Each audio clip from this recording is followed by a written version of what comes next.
اللهم صل وسلم وبارك عليك يا رسول الله. يا صباح النور والسرور على احلى اخوات ومتابعين في الدنيا كلها. وحشتونا كتير كتير من الفيديو اللي فات لحد النهارده بقى طبعا الفطار بتاع اول يوم رمضان.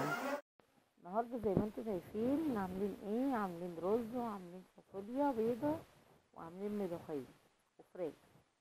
هنا هتشوفوا الفرق مختلف في لقيت حد من ولادي عايز ياكل فراخ اللي هي مشويه في الفرن بالبصل والطماطم.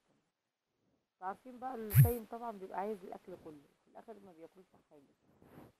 والفريق التاني عايز ياكلها بالفيجيتار، فانا حبيت اريح دماغي واريح الطرفين وكل اللي نفسه في حاجه اعملها له. فعملت قسمت الفراخ اللي انا جايباها 2 وراك. اصلا انا جايبه وراك مش فراخ. قسمت الوراك 2 وعملت عملت نص فيجيتار ونص في الفرن. وهنسلق كده هو زي ما انتم شايفين الفاصوليا. وهنا انا غاليه 2 كيلو لبن. كيلو لبن عملته للبلح بلبن والكيلو التاني عملته للزبادي، بس لسه هعمل الزبادي معاكم دلوقتي. بس كده بصوا هحط معلقتين من السكر كفايه، لان السكر عندي غامق شويه فبيسكر جامد. وبحب احط زبيب وجوز الهند، بيحبوه كده على فكره عندنا. والبلح اهو زي ما انتم شايفينه كنت غسلاه وحطيته على طول.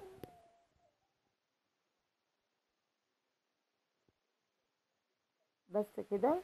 وهنعمل اول حاجه اللبن وهنركنه بقى على جنب ونكمل بقيه الاكل بتاعنا. اهم حاجه بس المطبخ ياخدك من ذكر ربنا. النهارده الحمد لله عندنا اكل، مش هنعمل اكل، هنقعد بقى يعني نفرغ نفسنا لقراءه القران شويه وللصلاه بقى كده وعباده ربنا. امبارح صراحه يعني 3/4 اليوم طار في المطبخ. هنسيبها تتسلق براحتها خالص. وديت الميه بتاعت الفراخ شوربه يعني.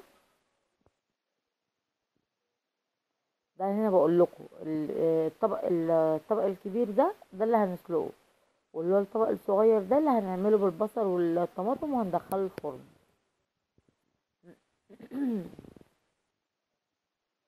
بس هنا بقول لكم دوت اللي عايز ياكله بالفيجيتار هعمله له، واللي عايز اعمله في الفرن برضه هعمله باذن الله.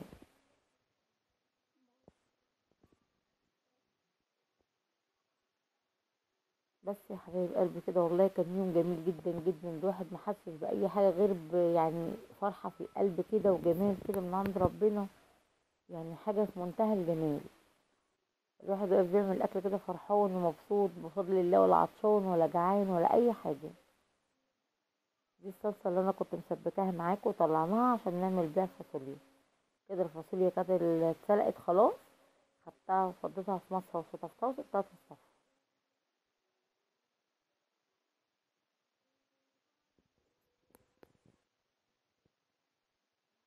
بس فوالله ما شاء الله اجواء جميله جدا جدا. وفي الشوارع بقى هنا عندنا الزينه وبعد الفطار بقى فرقعت الصواريخ والبومب، بتبقى حاجه مزعجه شويه بس بتبقى فرحه جميله جدا على فكره. وعملت لكم قطايف برضو، نزلت لكم الصور بتاعتها على المنتدى، بس لسه نزل لكم الفيديو بتاعها. كانت ما شاء الله في منتهى الجمال برضو. لو عملتيها بنفس الطريقه دي هتحبيها جدا. يعني هي ناشفه من بره ومقرمشه، بس هشه وفاضيه من جوه وطريه. جميله جدا بصراحه، بتعجبني. انا لو صدفت وجبتها من بره ما بتعجبنيش. يعني لما بنجيب حلويات بيحطوا لنا في قلبها كده قطايف، صراحه مش بتعجبني. بتعجبني اللي انا بعملها دي تبقى حلوه قوي. بس كده شفت الفراخ لقيتها خلاص دخلت على سوا. وهنسيب برضو هنا كنت بادئه الاكل بعد العصر، يبقى على بال ما اخلص الاكل يكون خلاص المغرب مقربه باذن الله. دي الخلطه بتاعت الفراخ اللي هدخلها الفرن. بصلايه وطماطمتين وقرنين فلفل وجوم كمان كتير، لان هم يا دوبك دول وركين متقطعين 2 4. انا بحب اقطع الورك 2 عشان ما اكذبش عليكم. مش معنى بصور ان انا اخليه سليم واكذب عليكم يبقى قدامكم سليم، لا. انا بحب الصراحه انا بقطعه زي ما بعمله في بيتي، زي ما بطلعه لكم اوريه لكم من قبل الفراخ ما تغلى، عشان حرام، لا انا ولادي صغيرين، فحرام ان انا اديله ورك سليم وهو يهدره، مش هياكله كله وهيتركن، محدش هياكل، كل واحد بياكل من ابو بالعافيه. فبعمل ايه؟ بقسمه احسن، بدي كل واحد الورك بتاعه. لو حد نفسه سامحه ان ياخد تاني مش مشكله بياخد، لان انا بفضل الله ببقى جايبه بزياده. والكبير طبعا بحط له اتنين، عايز ياكل واحد بياكل، قادر ياكل التاني بياكل، مش قادر خلاص يبقى هو واحد والتاني يتشال المناب التاني، مفيش مشكله، يعني الغدوه التانية. احنا عندنا عشان ما اكذبش عليكم مش بناكل الفراخ مرتين في اليوم، او لحمه او مناب او ايا كان، لا بصراحه لا. احنا عندنا بنعمل ايه؟ احنا عندنا هي طقة الغدا بس، لان هو بنتغدى منه. هي المناب بتاعه فرخه لحمه ايا كان، هي دي الوجبه بتاعته. عايز ياكل شويه كده هو حر برضه براحته، انما ما فيش حاجه اللي هي اسمها ايه خد الصبح ياخد بالليل، لا كل واحد بياخد منابه. بالتالي هم عشان اتعودوا على كده، مفيش حد مثلا يجي طقه تاني يقول لك انا عايز، لا ممكن لو فاض منه في الطقه الاساسيه، طقه الوجبه الغدا عفوا، لو فاض منه حاجه ممكن ياخدها لو هياكل تاني، لو عايز ياكل من الاكل، لان ممكن نتعشى منه على حسب النفس ما بتقبل. في اللي بتعشى منه بحط له، واللي مش عايز بقى ممكن مثلا ايه بطاطسية محمرة، حتة جبنة، اللي موجود يعني بفضل الله. اللهم لك الحمد، هما بياكلوا اللي موجود ما بيقولوش لا بفضل الله. عودت ولادي على كده، وانتوا كمان تعودوا عيالكم على كده، ان الموجود في البيت هو اللي يتاكل ونقول الحمد لله. ما نتبطرش على الاكل، عشان لا قدر الله يعني ربنا ما يبطلوش علينا. تحفظ النعمة تحفظك بفضل الله.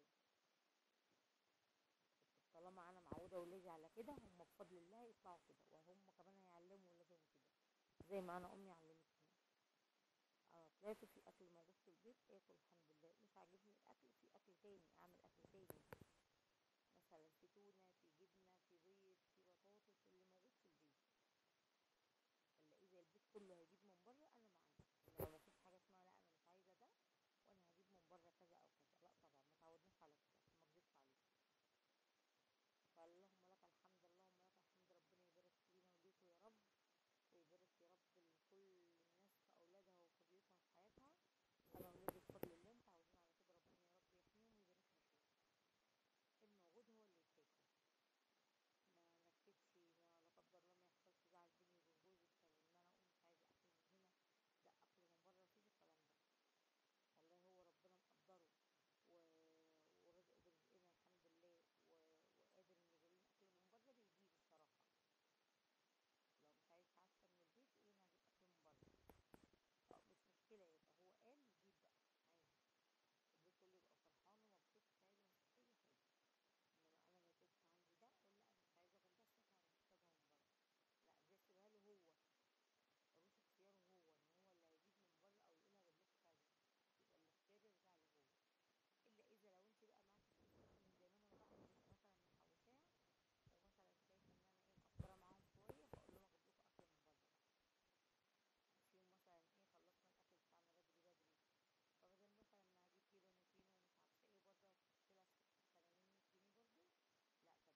قبل ما انزل الفيديو انا كنت ماشيه كويس جدا جدا من اول الاكل لحد ما قربت اخلصه، وقبل ما اخلص بقى في النهايه اشتغل زن. قلت طب ما انا اصلا يعني انا دماغي وجعاني هوجع لكم دماغكم انتوا كمان؟ لا طبعا، انا باللي بحبه بحب اريحه، وانا سبحان الله برغم ان بيني وبينكم شاسع بس انا بحبكم جدا جدا زي ما انتم.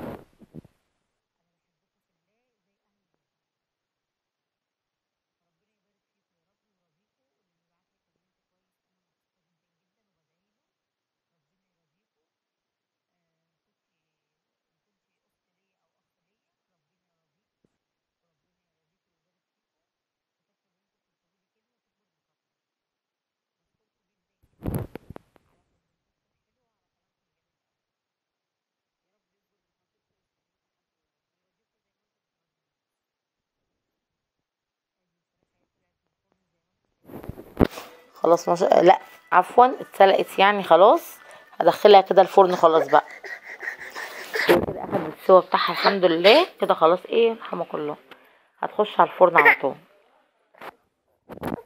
دخلناها خلاص اهوت واخدنا شويه شوربه. هنعمل بقى الملوخيه باذن الله.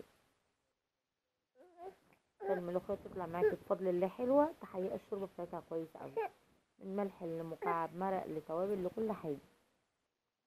هي ما كانتش كتيره اصلا ما شاء الله، ده هما يا دوبك جم طبقين بالظبط.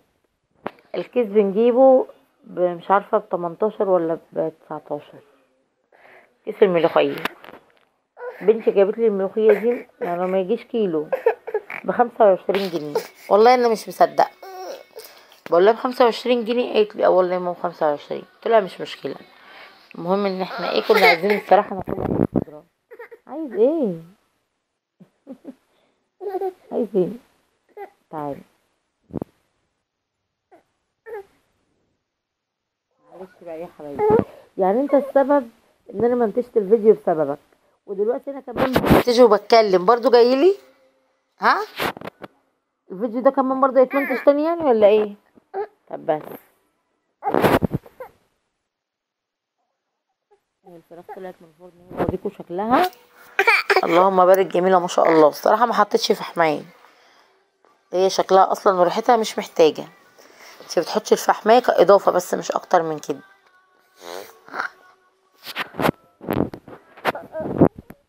ايه طلبت معاك بقى رخامه صح؟ بس وهنا بنعمل بقى التومه بتاعه الملوخيه. يا اللهم بارك، جم هم طبقين يا دوبك الحمد لله، ربنا يبارك وكفى يعني الحمد لله.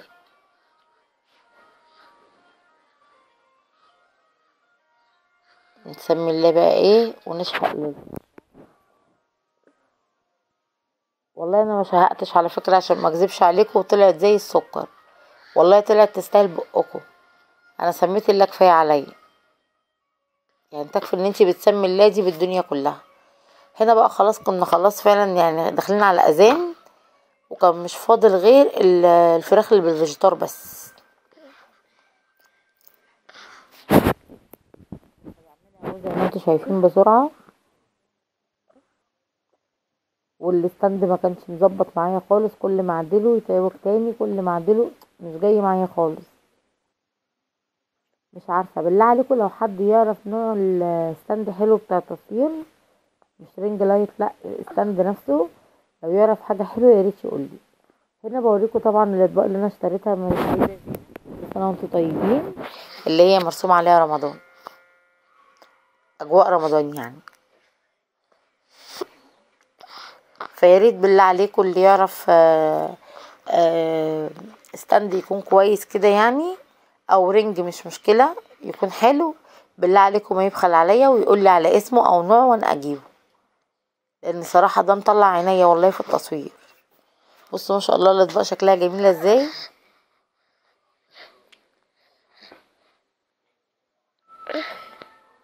بس كده ادي الفراخ اهي بوريها لكم، ولسه طبعا هوريها لكم على السفره ان شاء الله. خلصنا كده اللي هي اللي في الفرن وغرفناها، وبنغرف الاكل كده خلاص. هو مش فاضل غير ايه اللي بالفيجيتار،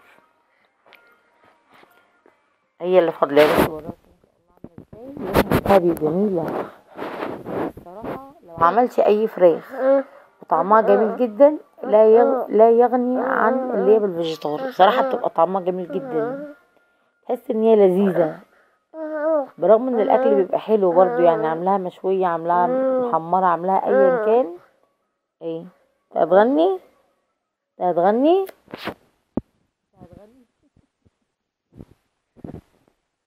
برغم ان سبحان الله بيبقى طعمها حلو وجميله جدا، بس برضو ايه ما بتغنكيش. بس يا حبايب قلبي دي نهايه الفيديو. اتمنى ان الفيديو يعجبكم. لو عجبكم ما تنسوش التعليقات الحلوه الجميله بتاعتكم ولايك وشير فضلا ليس امرا علشان القناه تكبر بيكم. ويا ريت اللي ما اشتركش يشترك فورا عشان يوصلوا كل جديد معانا. اختكم وحبيبتكم، اتمنى ان انتوا تحبوني وتشجعوني زي ما انا بحبكم وبدعمكم. مش طالبه منكم غير كده. اشوفكم على خير ان شاء الله في فيديو جديد وحاجات ان شاء الله تعجبكم بامر الله. اوريكم بقى الشكل التاني على السفرة اهو.